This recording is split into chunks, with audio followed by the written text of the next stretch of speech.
사랑하는 전농교회 성도 여러분, 어느새 수요일 성경 공부 시간이 되었습니다.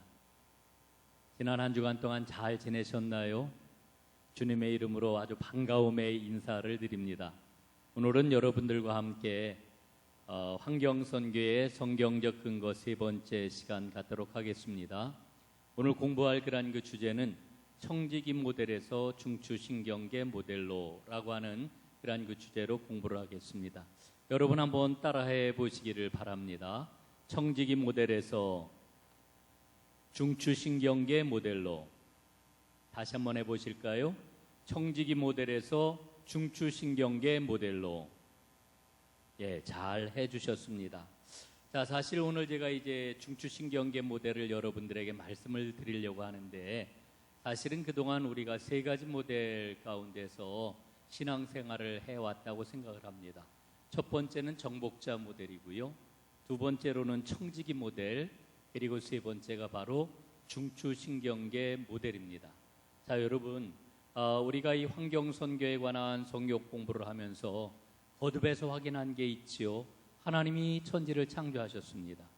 하나님이 세상을 창조하시고 나서 뭐라고 그러셨어요? 보시기에 좋았더라, 이렇게 말씀을 하셨지요. 그리고 마지막에는 창조를 다 완성하시면서 보시기에 심히 좋았더라, 이렇게 말씀을 하셨습니다. 여러분, 우리가 이 환경 문제를 살펴보는 그런 그 까닭은 이 환경 문제가 오늘 우리 신앙의 근본적인 문제이기 때문에 그렇습니다. 환경 문제는 우리가 꿈꾸는 하나님 나라가 도대체 뭐냐, 그 하나님 나라의 내용까지도 포괄하는 그러한 그 내용이 바로 환경선교라고 이야기할 수 있습니다. 여러분 한번 생각을 해보십시오. 지금까지 우리는 구원, 그러면은 누구의 구원을 생각을 했습니까? 인간의 구원만을 생각을 해왔습니다. 인간의 구원을 중심에다가 놓고 사람이 구원받는 것이 바로 십자가 구속의 은혜라고 이렇게 생각을 해오지 않았습니까? 그러나 성경은 우리에게 어떤 구원을 말씀을 하십니까? 인간의 구원뿐만 아니라 모든 피조물들이 함께 구원받는 것을 우리에게 말씀을 해주고 있습니다.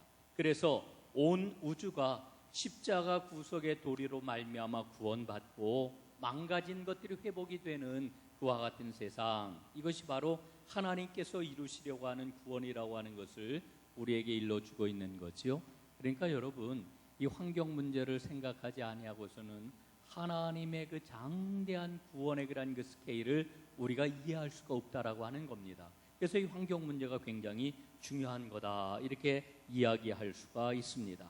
자, 말씀을 드렸던 것처럼 이 세 가지 모델에 대해서 간략하게 먼저 좀 살펴보려고 합니다. 첫 번째로는 정복 모델입니다. 정복 모델.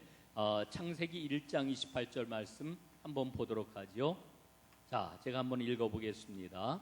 하나님이 그들에게 복을 주시며 하나님이 그들에게 이르시되 생육하고 번성하여 땅에 충만하라, 땅을 정복하라, 바다의 물고기와 하늘의 새와 땅에 움직이는 모든 생물을 다스리라 하시니라. 아멘. 자, 여러분, 우리가 이 말씀 너무나도 잘 아는 그런 그 말씀이지요. 땅에 충만해라, 땅을 정복해라, 그리고 다스리라 모든 생물을. 이 말씀을 보면서 우리는 어떤 생각을 해왔습니까? 하나님이 만들어 주신 모든 환경은 다 우리 인간을 위한 것이로구나, 이런 생각을 해왔단 말이죠. 그래서 이 모든 자연 환경을 하나님께서 우리 인간을 위해서 주셨기 때문에 개발하는 거 당연하지. 거기에서 이익을 창출해내는 것 그거 당연하지. 편리하게 이용하는 것 그거 원래 하나님의 뜻 아니야? 우리는 이렇게 생각하면서 지금까지 신앙의 길을 걸어오지 않았나, 이렇게 생각을 해보는 겁니다. 여러분, 실제로 그랬어요. 개발, 이익 창출, 인간을 위해서 편리하게 이용하는 것 너무너무 당연하다, 거기에 하나님의 뜻이 있다, 이렇게 생각을 해왔단 말입니다. 그런데 여러분, 그와 같은 정복 모델에서 이제 우리가 많이 반성을 하고 성경 말씀을 다시 한번 보면서 무엇을 발견해요? 하나님은 우리에게 무조건 정복하라고 그러신 게 아니고 잘 관리해라 하는 이런 명령을 주셨구나, 이렇게 생각을 하게 되었죠. 여러분, 이걸 가리켜 우리는 청지기 모델이라고 이렇게 이야기를 합니다. 그래서 두 번째 모델은 바로 청지기 모델입니다. 성경 말씀 한번 보도록 하겠습니다. 창세기 2장 15절 말씀입니다. 제가 한번 읽어보겠습니다. 여호와 하나님이 그 사람을 이끌어 에덴 동산에 두어 그것을 경작하며 지키게 하시고 그랬습니다. 자, 여러분, 하나님께서 사람을 어떻게 하셨다고요? 하나님이 만드신 아름다운 동산, 에덴 동산으로 이끌어서 에덴 동산에서 그걸 어떻게 하라고요? 경작하게 하셨다, 지키게 하셨다라고 하는 그런 그 이야기입니다. 관리자의 그런 그 사명을 주셨다라고 하는 그런 그 이야기입니다. 여러분, 하나님께서 인간에게 자연 환경을 맡겨주신 것은 맞습니다. 그러나 인간의 마음대로 개발하고 이익을 위해서 마음대로 훼손할 권리까지 우리 인간에게 주신 것은 아니라고 하는 거지요. 인간에게 오히려 관리하고 돌보고 지키라 하는 그런 명령을 주신 겁니다. 그래서 우리가 자연을 대할 때에 우리는 어떤 그런 그 마음을 가져야 하느냐 하면은, 이 자연은 하나님께서 만드신 것, 하나님의 그런 그 사랑이 담겨 있는 것, 그러므로 이 자연을 대할 때에 겸손하게 하나님께서 주신 그런 그 사명대로 잘 관리해야 된다. 이 겸손과 관리의 그러한 그 단계, 이게 바로 청지기 모델이라고 이야기할 수 있습니다.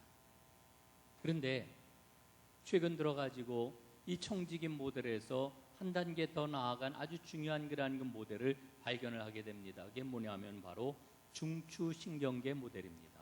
중추신경계 모델. 자, 이 중추신경계 모델을 설명하기 위해서는 우리가 지난 시간 또 그 지난 시간 2시간에 걸쳐서 살펴보았던 로마서 말씀을 한번 좀 더 보아야 될 필요가 있습니다. 자, 한번 말씀을 보겠습니다. 로마서 8장 21절 말씀입니다. 그 바라는 것은 피조물도 썩어짐의 종 노릇한 데서 해방되어 하나님의 자녀들의 영광의 자유에 이르는 것이니라, 이렇게 말씀을 합니다. 자, 그 바라는 것이라고 그랬는데 이 바라는 게 뭡니까? 그 바라는 것, 피조물이 바라는 것을 이야기하는 거예요. 그 피조물이 바라는 게 뭐냐? 피조물도 썩어짐의 종 노릇한 데서 해방이 되어가지고 하나님의 자녀들의 영광의 자유에 함께 이르는 것, 이것도 바로 피조물이 바라는 것들이라고 이렇게 우리에게 일러주고 있습니다. 자, 여러분, 로마서 8장 말씀을 보게 되면은 모든 피조 세계가 어떻게 하고 있다고요? 신음하고 고통을 당하고 있다라고 하는 것을 우리에게 말씀을 해주고 있습니다. 예? 모든 피조물들이 인간만 죄로 말미암아 고통당하는 게 아니고, 예? 피조물들도 고통을 당하고 있다는 거예요. 피조물들이 왜 고통을 당해요? 인간의 죄 때문에 허무한 데 굴복하는 그와 같은 그러한 그 모습을 갖게 되었다라고 하는 거죠.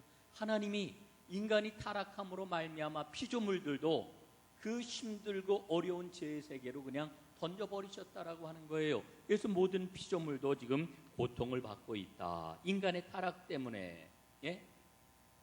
여러분, 그래서 우리가 로마서 말씀을 읽으면서 깨닫는 바가 무엇입니까? 인간이 타락한 그 죄는 인간에게만 고통을 가져다 준 것이 아니고 모든 그런 그 피조물들에게도 고통을 가져다 주었구나 라고 하는 사실을 깨달아 아는 것이 굉장히 중요하다라고 하는 거죠. 그 깨달아 아는 것이 바로 무엇이냐? 그게 바로 중추신경계 모델이라고 하는 것입니다. 예? 이걸 깨달아 아는 것, 인간뿐만 아니라 모든 피조물이 지금 허무한 데 굴복해가지고 모든 고통을 받고 있다라고 하는 사실을 깨달아 아는 것이 바로 중추신경계 모델이라고 하는 것입니다. 여러분, 중추신경계가 뭔지 아시지요? 예? 척수와 뇌수를 가리켜서 우리는 중추신경계라고 이렇게 이야기를 합니다. 우리 신경계는 크게 두 개로 다 이렇게 나누어지는데 말초신경계가 있고요, 그 다음에 중추신경계가 있습니다. 여러분, 이 중추신경계가 하는 일이 뭐냐면은 말초신경에서 온갖 가지 자극과 여러 가지 정보들을 가져다 준단 말이에요. 예. 오늘 제가 이 성경 공부를 하면서 지금 이제 예배당에서 제가 말씀을 전하고 있는데 예배당 지금 강단이 굉장히 더워요. 딱 올라왔는데 뭐 이제 조명도 이렇게 막 비치고 이러니까 좀 더워요. 그래서 제가 뭐라고 그랬어요? 환경 선교를 위한 지금 성경 공부를 지금 이야기하고 있지만 더우니까 에어컨 좀 시원하게 틀어야 되겠다. 이런 그 이야기를 제가 지금 이 말씀을 전하기 전에 했단 말이죠. 이 덥다라고 하는 거를 어떻게 알았어요? 말초신경, 제 피부가 제 몸에 그런 그 감각이 그거를 이제 이렇게 딱 정보를 수집해가지고 누구한테 알려준 거예요? 중추신경계에 알려줬단 말이죠. 그래서 중추신경계인 제가 어떻게 명령을 했어요? 이거 더우니까 안 되겠다. 에어컨을 좀 틀어야 되겠다. 그래서 거기에 대해서 대응을 하잖아요. 이게 바로 중추신경계의 역할이라고 하는 겁니다. 외부의 자극, 외부의 정보 이런 걸 통합을 해가지고 온몸의 작용이 통일이 될 수 있도록 조절하는 것이 바로 중추신경계 역할이라고 하는 거지요. 중추신경계. 자, 이 중추신경계 모델이라고 하는 이 환경 문제에 대해서 신앙적으로 우리가 중추신경계 모델을 붙잡아야 된다. 이것을 주장하신 그런 분이 있는데 이게 누구냐 하면은 김경재 교수라고 하는 분이에요. 이제 은퇴하신 그런 그 연세가 많으신 그런 분이신데 이분이 생태신학을 이야기를 하면서 이제는 중추신경계 모델로 나가야 된다. 이렇게 이야기를 하고 있습니다. 그런데 이 김경재 교수가 누구에게 영향을 받았느냐 하면은 장회익이라고 하는 물리학자가 계십니다. 생명학자라고도 이렇게 이야기할 수 있는 그런 그 분인데 이 장회익이라고 하는 분이 생명을 설명을 하면서 이 중추신경계를 들어가지고 설명을 해요. 그러면서 이 중추신경계와 마찬가지로 모든 생명들은 온 생명으로 연결이 되어 있다. 이 생명권을 어떻게 바라보자고 이분이 이야기를 하는 거 아니? 온 생명으로 바라보자 이렇게 이야기를 해요. 그래서 장회익 교수는 생명을 두 가지로 나누어서 설명을 하는데 그 두 가지 생명이 뭐냐 하면 하나는 개체 생명이 있고 온 생명이 있다는 거예요. 여러분이 개체 생명이라고 하는 것은 한 개개의 그런 그 생명들을 이야기를 하는 거죠. 우리는 모두 다 개체 생명입니다. 혹은 인간은 하나의 그런 그 개체 생명이라고 이렇게 이야기할 수도 있겠죠. 그런데 이 개체 생명은 따로 홀로 떨어져 있는 것이 아니라 상호 연관성을 가진 총체적인 그런 그 단일체로 생명체들은 연결되어 있다는 거예요. 이게 바로 온 생명이죠. 여러분 얼마 전에 저는 텔레비전에서 한국의 수달이라고 하는 그런 이 TV 프로그램을 한번 보았어요. 수달이 물속에서 살잖아요. 이게 물속에서 수달이 물속에서 사는데 물속에서 이제 물고기를 사냥을 해가지고 물고기를 탁 잡아가지고 먹고 이렇게 생활을 하는 그런 그 동물이 수달입니다. 그래서 자 보세요. 물고기에서 수달로 생명이 연결되고요. 수달은 사기라든지 혹은 뭐 지금 우리나라에 늑대 같은 거 없습니다만은 그렇게 연결이 되고 그리고 최상위에는 인간이 존재하는 것 아니겠어요? 그래서 모든 그런 그 인간은 이 에너지의 그런 그 흐름으로 볼 때 맨 꼭대기에 존재하고 그리고 모든 그런 그 생명들은 에너지 흐름으로 보게 될 것 같으면은 이 초식 그 다음에 풀 그 다음에 이 초식 동물 1차 초식 동물을 먹는 그런 그 육식 동물 그리고 최상위 포식자 그리고 맨 꼭대기에 인간 이렇게 존재하게 되는데 여러분 이 모든 그런 그 생명체들이 어떻게 되어 있어요? 다 연결되어 온 생명으로 존재하고 있다라고 하는 그런 그 이야기죠. 그래서 장회익 교수는 이야기하기를 개체 생명과 상호 연관성을 가진 총체적 단일체로 우리의 생명을 봐야 된다. 그게 온 생명이라고 이렇게 이야기를 하는 거예요. 오늘 제가 조금 좀 어려운 얘기 좀 또 한번 할게요. 그 20세기에 아주 굉장히 중요한 그런 그 신학적인 작업을 했던 테이야르드 샤르댕이라고 하는 신학자가 있어요. 프랑스 분인데 가톨릭 그 신학자입니다. 이분은 신학자이면서 아주 유명한 지질학자이기도 했어요. 또 깊은 신앙을 가진 그러한 그 영성가라고도 이야기할 수 있는 그러한 게 굉장히 탁월한 그러한 그 분이신데 그는 하나님의 피조 세계를 이렇게 나누어서 설명을 해요. 지질권, 생물권, 정신권. 예? 세 가지로 나누어서 설명을 해요. 지질권, 생명권, 그리고 정신권. 이렇게 설명을 하는데 이 정신권이라고 하는 말의 통찰을 얻어가지고 이제 장외 교수가 이야기를 하는 거예요. 정신권이란 도대체 뭐냐? 바로 온 세상 피조 세계에는 중추신경계가 있는데 이 중추신경계의 역할이 중요하다라고 하는 그런 그 이야기를 한 거죠. 그래서 이 온생명이라고 하는 그런 그 개념을 만들어 냈던 겁니다. 자, 그런데 그 온생명이라고 하는 그런 말을 듣고 김경재 교수는 제안을 하는 거예요. 예? 이제 환경 문제는 우리 인간이 성경 말씀을 통해서 깨닫는 바대로 하나님이 우리에게 중추신경계의 역할을 맡겨주셨구나라고 하는 것을 깨달아 아는 것이 중요하다. 이렇게 이야기를 하고 있는 거죠. 자, 이게 무슨 얘기냐 하면은 한번 보세요. 지금 온 세상에 그런 그 피조 세계에 수많은 생물들이 있어요. 예? 생물들이 있어요. 여러분 집에서도 지금 귀여운 그런 그 개나 고양이들을 많이 키우잖아요. 여러분 개가 환경 문제 지금 고민해요? 고양이가 야 이거 큰일 났다. 예, 지구 온난화가 와가지고 기후 위기가 이렇게 닥쳐오고 있는데 이렇게 비가 많이 오니까 큰일 났다. 고양이가 이렇게 고민하고 걱정합니까? 여러분 이것을 알 수 있는 것은 오직 인간만이 알 수 있어요. 인간만이. 왜냐하면은 하나님께서 인간에게 뭐를 주셨습니까? 하나님의 형상을 주셨기 때문에 그래요. 인간을 지으실 때 하나님이 어떻게 지으셨다라고요? 하나님의 형상대로 인간을 만드셨다. 이렇게 우리에게 일러주고 있잖아요.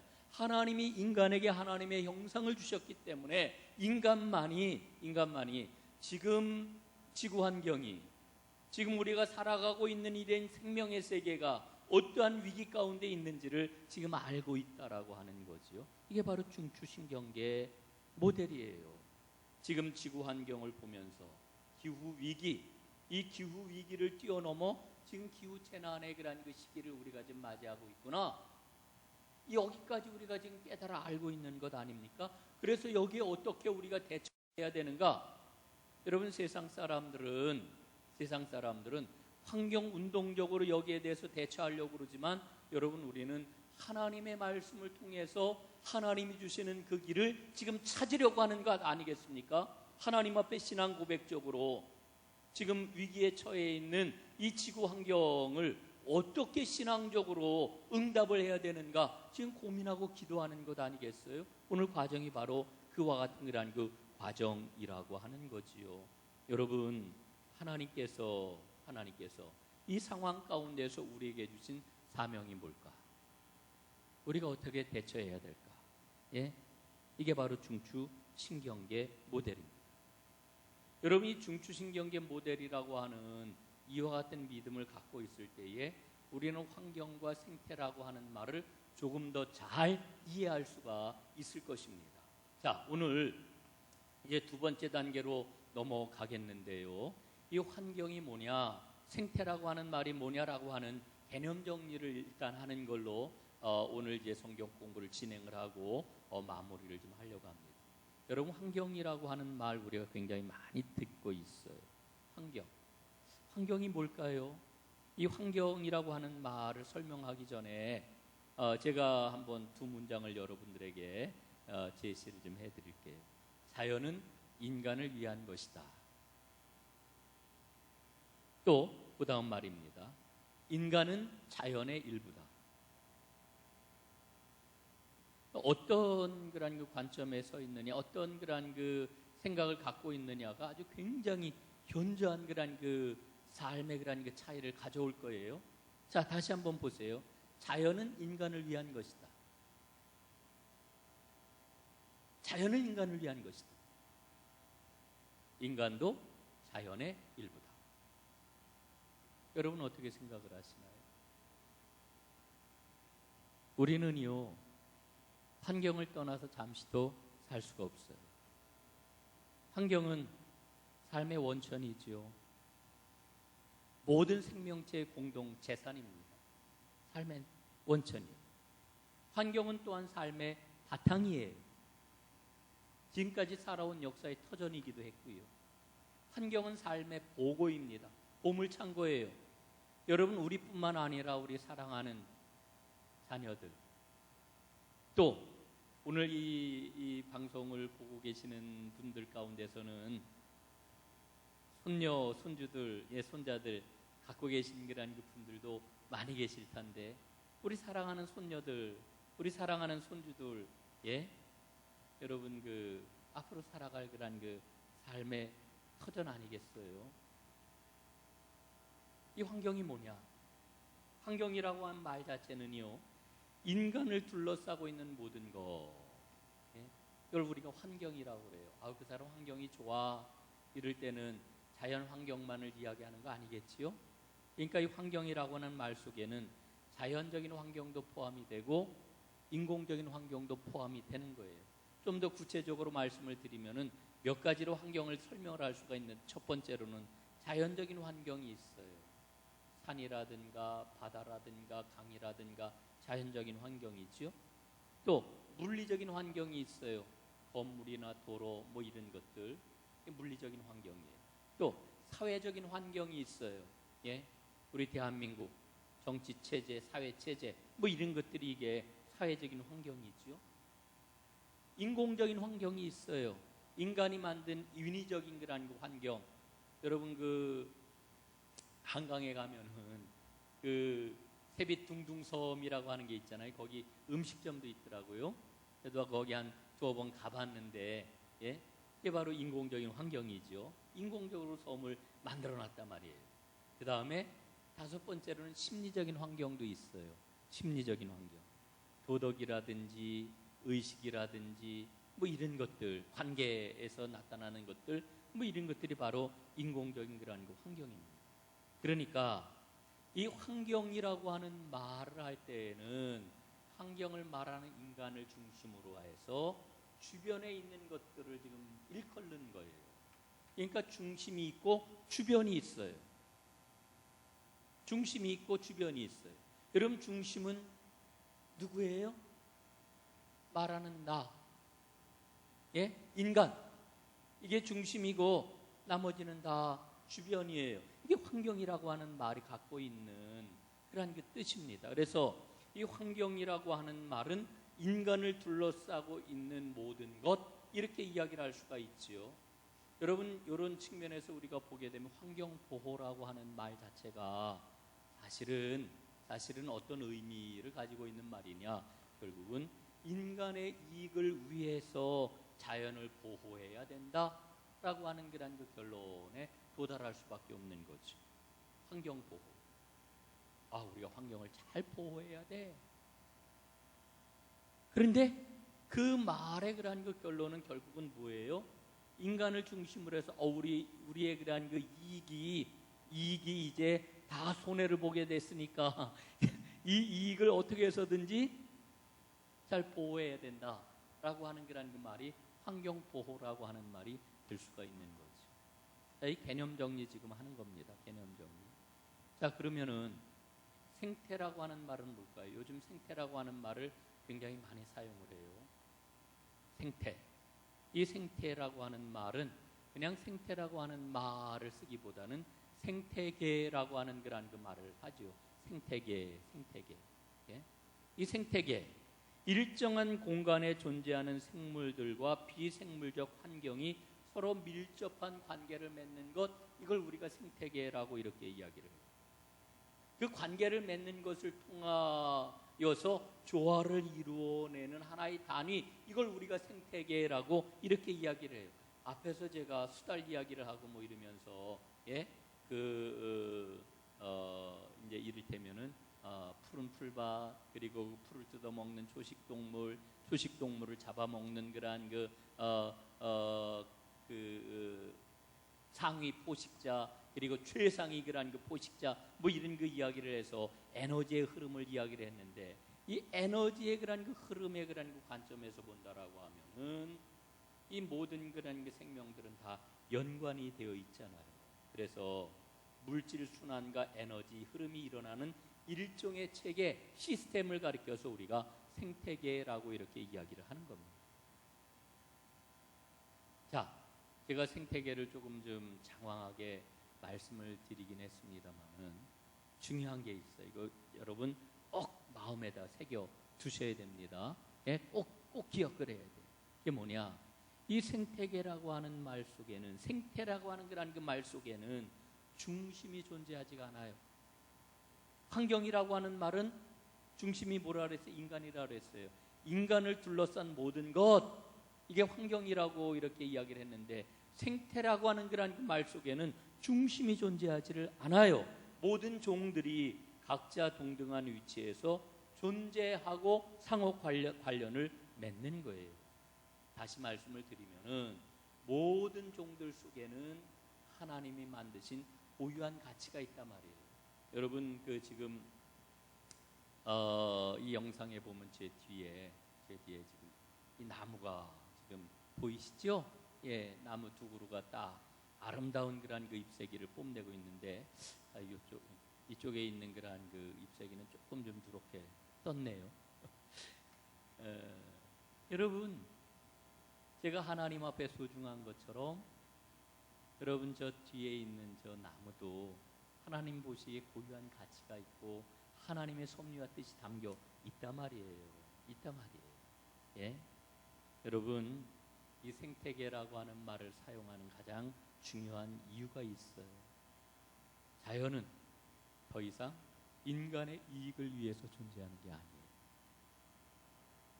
이거 오늘을 살아가는 그리스도인들에게 정말 굳건하게 붙잡아야 될 굉장히 중요한 신앙의 고백이에요.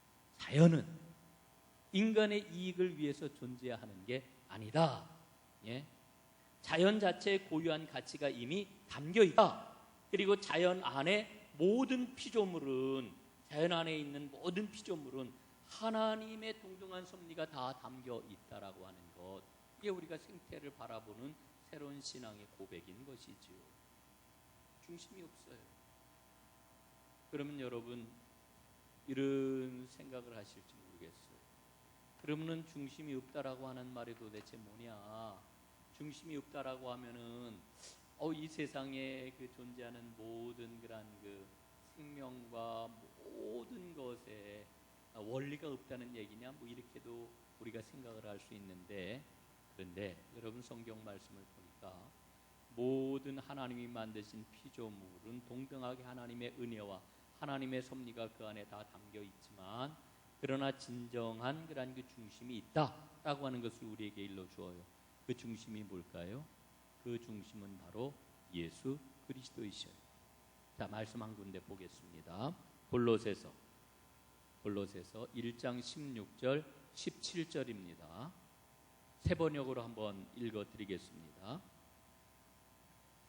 만물이 그분 안에서 창조되었습니다. 하늘에 있는 것들과 땅에 있는 것들, 보이는 것들과 보이지 않는 것들, 왕권이나 주권이나 권력이나 권세나 할 것 없이 모든 것이 그분으로 말미암아 창조되었고 그분을 위하여 창조되었습니다. 그분은 만물보다 먼저 계시고 만물은 그분 안에 존속합니다. 아멘. 자, 여러분 16절 한번 다시 띄워주세요. 여기 한번 보세요. 만물이 그분 안에서 창조되었어요. 그분이 누구예요? 예수 그리스도셔요. 예수 그리스도. 또 그분으로 말미암아 창조가 되었고 그분을 위하여 창조되었다, 이렇게 말씀을 하셔요. 만물보다 먼저 계신 분, 그리고 만물은 그분 안에 존속을 하는데, 그러니까 이 말씀을 통해서 우리가 깨닫는 바가 뭐예요? 모든 만물의 중심은 바로 예수 그리스도이시구나. 예수 그리스도이시구나. 여러분, 지금까지는 우리가 예수 그리스도가 모든 만물의 주인이시고 모든 만물의 중심이라고 하는 이와 같은 신앙을 우리는 저버렸어요. 예수 그리스도가 중심이 되어야 되는데 예수님을 밀어버리고 인간이 중심이 되어가지고 만물을 마음대로 좌지우지했단 말이에요. 이게 얼마나 큰 불경죄입니까? 여러분 그렇게 생각하지 않으세요? 한번 제가 오늘 여러분에게 드리는 이 얘기를 한번 잘 생각을 해보세요. 묵상해 보세요. 여러분, 예수 그리스도가 모든 만물의 중심이신데, 여러분, 인간이 지금까지 어떻게 했다고요? 예수님을 그 자리에서 밀어버리고 인간이 스스로 중심이 되어가지고 이렇게도 이용하고 저렇게도 이용하고 이렇게도 개발하고 저렇게도 훼손하고 마음대로 자연을 마음대로 그냥 막 인간의 이익에 따라 작동해왔단 말이죠. 왜냐하면은 인간이 중심이라고 생각을 했습니다. 이런 거 불경지 아니에요? 예? 이런 불경지 아닐까요? 전 최근에 들어서 이게 정말 엄청난 불경죄구나, 하나님을 경외하지 않는 것이로구나 저는 깨달아요. 여러분, 그리스도는 생명세계, 모든 피조세계의 중심이십니다. 그런데 여러분, 교회를 가리켜 예수님이 뭐라 그러셨어요? 그분의 몸, 그분이 십자가의 피로 세우신 새로운 피조물이라고 말씀을 하셔요. 그리고 교회의 머리가 주님이라고 이렇게 말씀을 하셔요. 여러분, 그러므로 그 중심 역할을 이제 교회가 해야 된다라고 하는 거죠. 교회가 중심 역할을 해야 된다라고 하는 말의 의미가 뭐예요?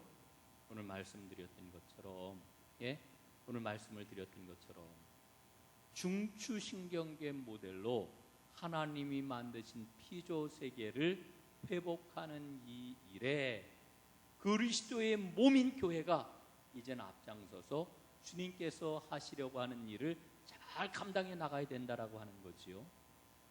자, 오늘 여러분들과 함께 세 가지를 살펴봤습니다.